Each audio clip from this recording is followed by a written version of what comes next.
Pemirsa, terima kasih Pian masih bersama kami. Berita selanjutnya mengabarkan, Wakil Ketua DPRD Banjarmasin meminta instansi secepatnya memperbaiki kembali tembok beton pembatas parkir di Pasar Sentra Antasari Banjarmasin yang jebol lantaran tertabraknya mobil pick-up hingga mengakibatkan meninggalnya seorang pedagang ayam.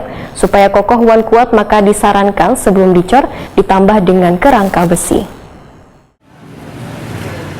Wakil Ketua DPRD Banjarmasin Tugiatno meminta instansi terkait secepatnya memperbaiki kembali tembok beton pembatas parkir di Pasar Sentra Antasari Banjarmasin yang jebol lantaran tertabrak mobil pick-up hingga mengakibatkan meninggalnya seorang pedagang ayam lantaran diguguri reruntuhan beton subuh Jumat 14 Januari 2022 lalu. Politisi PD Perjuangan ini pun meminta supaya kokoh wan kuat, maka disarankan sebelum dicor ditambah dengan kerangka besi. Untuk menghindari kejadian serupa terulang lagi, Tugiatno juga meminta instansi terkait supaya memindahkan beban pedagang yang berjualan persis di bawah tembok parkiran Pasar Antasari tersebut agar pedagang wan pembeli sama-sama merasa aman. Kepala Dinas Perdagangan wan Perindustrian Banjarmasin Ihram Mufteshar Wahitakuni Prima TV Jelang Tengah hari Rabu 19 Januari 2022 mendahkan sudah merintahkan UPT 1 Pasar Antasari untuk berkoordinasi dengan PT Giri karena sesuai dengan data kerjasama pemerintah Kota Banjarmasin dengan PT Giri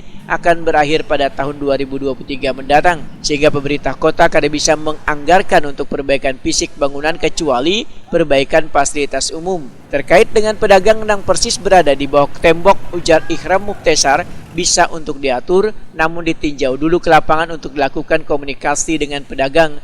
Bila terjadi kesepakatan, maka akan diatur dan dicarikan lahan lain, namun masih satu lokasi dengan Pasar Sentra Antasari. Mengenai tembok beton pembatas parkir yang jebol tertabraknya mobil pickup tersebut, Ihram Mufteshar menyatakan masih belum diperbaiki lantaran masih adanya polis lain di kawasan tembok tersebut.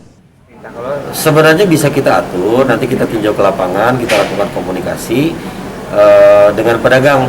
Kalau seandainya memang sama-sama sepakat, kita atur, kita mungkin akan mencari lahan lain, tapi mungkin di dalam kawasan Pasar Antasari juga, selama ada lahannya ya, selama ada lahannya dan pedagang menyetujui. Ya, berarti harus menunggu pedagang persetujuan itu. Ya, kita lakukan komunikasi dulu. Nanti memerintahkan kepala UPT 1 untuk melakukan komunikasi dengan para pedagang yang ada. Yang bekas saham itu langsung diperbaiki Kak Pak? Belum. Kemarin kan masih ada polis lain. Mulai dari hari itu. Kemarin belum sudah melihat fotonya, sudah tidak ada polis lain. Insya Allah kami akan koordinasi dengan pihak Polsek untuk melakukan pembersihan dan lain sebagainya.